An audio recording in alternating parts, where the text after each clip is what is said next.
मोहतरमा, बहुत बहुत शुक्रिया आपका कि आपने एक अहम मौजू पर मुझे बोलने का मौका इनायत फरमाया। और बड़े अफसोस की बात है कि बड़ी धूमधाम से हुकूमत की तरफ से इस बात को रखा गया, मगर 30 से ज़्यादा MP यहाँ पर मौजूद नहीं हैं।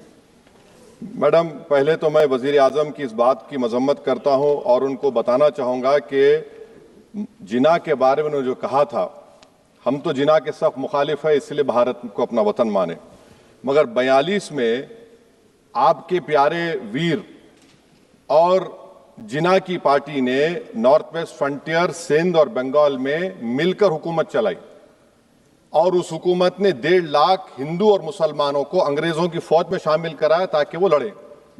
तो किसी शायर ने अच्छा कहा था वजीर आजम के बारे में कि फरेब देकर जमाने को पारसा ना बनिए, इन्हें कहो कि वो बंदा बने खुदा ना बने, अमीर शहर यही चाहता या हजरत कि हमारी चीख गले में रहे सदा ना बने। दूसरी बात मैडम, हमारे वजीर दिफा जनाब राजनाथ सिंह साहब ने बड़ा ही अजीब व गरीब और तकलीफ दे बात कही उम्मुल मोमिनीन के बारे में और उम्मुल किताब के बारे में। उम्मुल मोमिनीन उनको कहते हैं जो हमारे प्रॉफिट मोहम्मद सल्लल्लाहु अलैहि वसल्लम की वाइफ हैं, वो हम तमाम मुसलमानों की माँ, हम उनको तस्वुर करते हैं, मगर हम उनकी इबादत नहीं करते, हम अपनी माँ की इबादत नहीं करते। उम्मुल किताब कुरान है, हम कुरान की इबादत नहीं करते, कुरान अल्लाह का भिजावा कलाम है। तो उसके बारे में शायर ने अच्छा कहा कि खबर नहीं जिन्हें अपने दीन व मजहब की, हमें वो दीन का मतलब सिखाने निकले हैं। अहम बात यह है कि मैडम, हमारे मुल्क का आइन का इस लफ्ज से आगाज होता है वी द पीपल। इसका आगाज भारत माता के नाम से नहीं होता है। हमारे संविधान का जो प्रियम्बल है वो क्या कहता है? Liberty of thought, expression, belief, faith and worship. अगर दस्तूर का ये पहला सफा ये बात करता है तो फिर कैसे किसी शहरी को किसी खुदा, देवी, देवता की इबादत करने पर या सजदा करने पर मजबूर किया जा सकता है? आप ही की पार्टी से आज की जो बातें हुई है इसी का बोल रही हैं। हमारे कॉन्स्टिट्यूंट असेंबली में मैडम एक मोहतरमा थी रोहिणी कुमार चौधरी ने एक तजवीज दी थी कि प्रियम्बल में किसी देवी के नाम से शुरू हो। उन्होंने खास तौर से वंदे मातरम का जिक्र किया, मगर उसको कबूल नहीं किया गया। फिर KV कामत साहब ने एक तजवीज दी कि इट्स सिटीजन्स को बदलकर हर सिटीजन्स किया जाए और खुदा के नाम से शुरू किया जाए, वो तरमीम को मुस्तरद कर दिया गया। हमारे संविधान का उसूल यह है कि भारत क्या है, उसकी अवाम है, अवामी कानून की मुसन्निफ है, अवाम की मर्जी से सबसे बालातर है, अवामी हाकिम है। मुल्क किसी खुदा, देवी, देवता, मजहबी इलामत के नाम से नहीं चलता, ना मुल्क किसी एक मजहब की मिल्कियत है।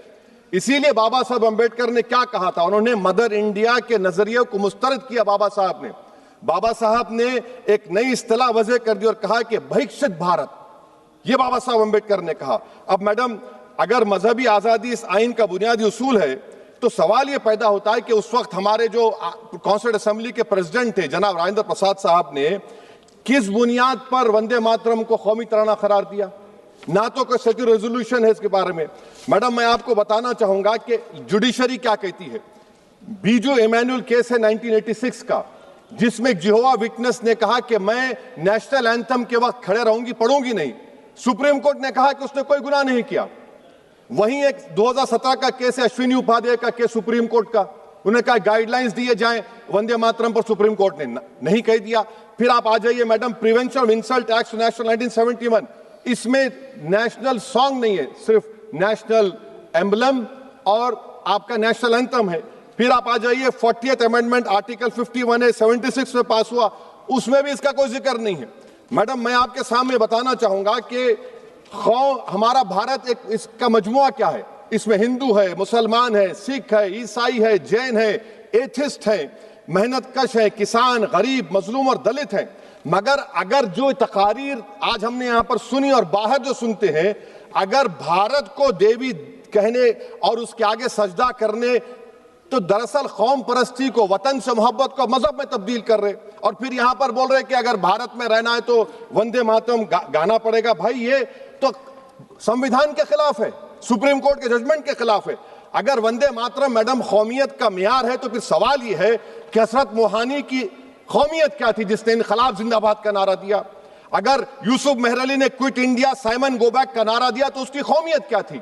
अगर हैदराबाद से मौलवी अलाउद्दीन जो मक्का मस्जिद का पहला मुजरिम है काला पानी में, और तूरेबाज खान जो मारकर लाश को लटका दिया गया था हैदराबाद में 8 दिन तक, उसकी कौमियत क्या थी?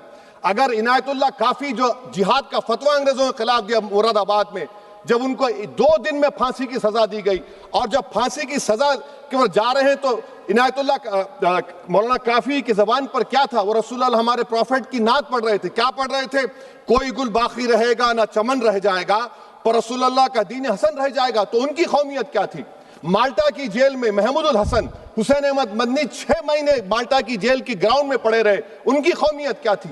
अल्लामा फजल खैराबादी का वो सेल काला पानी का पुकार पुकार कर इनसे पूछ रहा है, जो वहीं पर मर गए, खबर वहां पर है, बताओ मेरी कौमियत क्या थी? मैडम, मैं एक मुसलमान हूं, मैं इस्लाम को मानने वाला बावकार इंसान हूं, और मेरे मजहब की बुनियादी तालीम तौहीद है, ला इलाहा इल्लल्लाह, नहीं है कोई खुदा सिवा अल्लाह के। और कुरान में अल्लाह क्या बोल रहा? इय्याका नाबुदु इय्याका नस्तईन, तुम मेरी इबादत करो, मुझे मानो। मुझे कहां से मिल रहा? आर्टिकल 25 से मिल रहा है। मुझे कहां से मिल रहा है? Liberty of thought, expression, belief, faith and worship से मिल रहा है। तो इसको जोड़ना ये बहुत ही खतरनाक होगा। और हमारे प्रॉफिट मोहम्मद सल्लल्लाहु अलैहि वसल्लम जब मदीने को गए तो उन्होंने उस वतन के लिए दुआ की, कहा कि अल्लाह मदीने की मोहब्बत हमारे दिलों में और इजाफा कर दे, मक्के से ज्यादा कर दे।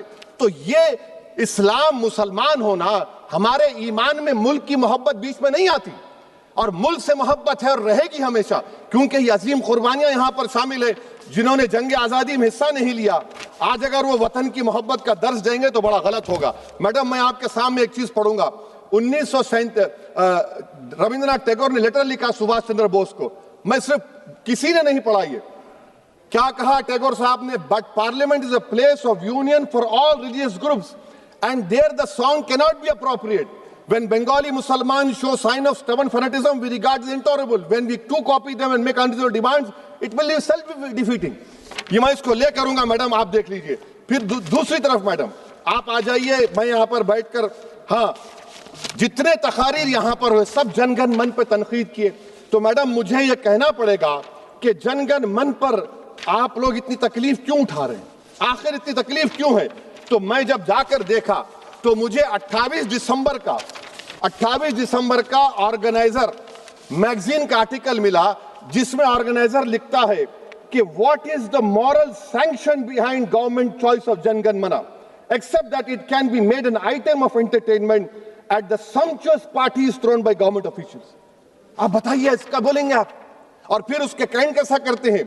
It will mean we can not love our motherhood. Madam please, it will mean that Vande Mataram is buried alive with the word Jangan Mana on the tombstone, for the tomb will also be of Jangan Mana of the will of the people. इस पर आप क्या बोलेंगे? Madam, मैं आपको ये बताना चाह रहा हूं कि वतन की मोहब्बत हमारे लिए बहुत अहम है, मगर ये बताइए हमको कि अभी मैडम यहाँ पर आनंद मठ के बारे में बहुत कुछ कहा गया। मैं सिर्फ 2 मिसालें आपको देता हूं। आनंद मठ के पेज नंबर 70 और 80 को पढ़ लीजिए। इसके बाद सनातन जहां मुसलमानों के घर पाते थे, इन्हें आग लगा देते थे। आप पेज नंबर 98 पढ़िए, हमें सिर्फ इन मुसलमानों को जड़ से खत्म करना है क्योंकि खुदा के दुश्मन बन चुके हैं। फिर आप पेज नंबर 115-16 दीजिए, फिर मुख्तलिफ इलाकों में मुसलमानों को सदा देने के लिए भेजे जाते, जहां मुसलमान आबादी नजर आती जला दिया जाता।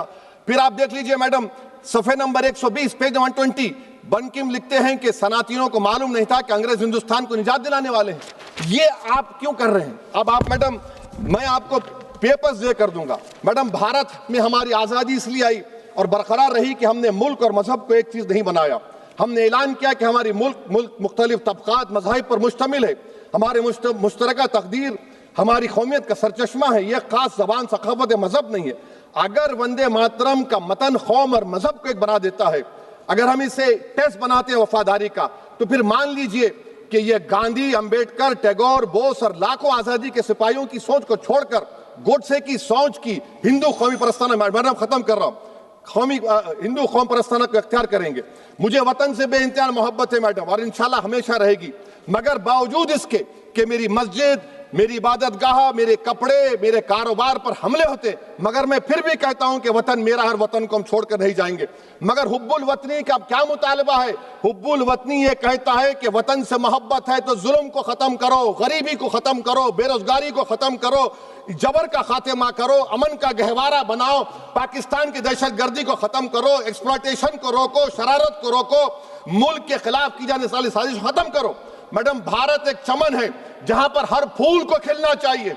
और अगर कोई इस फूल के अगर पूरे फूल खिलेंगे तो उसकी खुशबू से ये वतन मौतर होगा, मगर अगर इस चमन का माली ये कहेगा कि एक ही फूल खिलेगा, तो मैं जिम्मेदारी के साथ कह रहा हूं, अगर एक ही फूल खिलेगा तो वो सहरा बन जाएगा और माली माली नहीं रहेगा, वो जल्लाद कहलाएगा। तो इसीलिए मैडम हम उम्मीद करते हैं कि हुकूमत इस पर जोर जबर ना करे।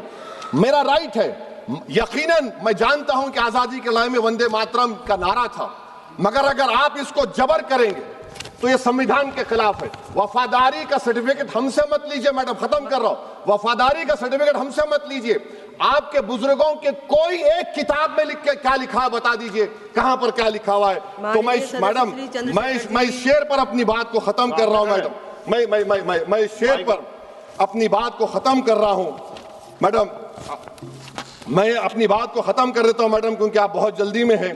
कि भारत जिंदाबाद, हिंदू मुसलमान जिंदाबाद, दलित जिंदाबाद, ईसाई जिंदाबाद, आदिवासी जिंदाबाद, जो किसी खुदा को नहीं मानते वो भी जिंदाबाद, और मैडम सब पिछड़ा सब आ गया इसमें। तो हम उम्मीद करते कि इस रूह को आप समझेंगे अगर आप सिर्फ अपनी आइडियोलॉजी को लेकर चलेंगे। और आखिर में मैडम, जनाब बंकिम चंद्रा साहब के बारे में मैं आपके सामने डॉक्यूमेंट लेकर रहा हूं कि उन्होंने बीए का एग्जाम पास नहीं किया था, 7 मार्क्स से फेल हो गए थे, ये भी रख रहा हूं। तो आप जिसका लिटरेरी जायंट बता रहे ये नहीं है। बहुत बहुत शुक्रिया मैडम।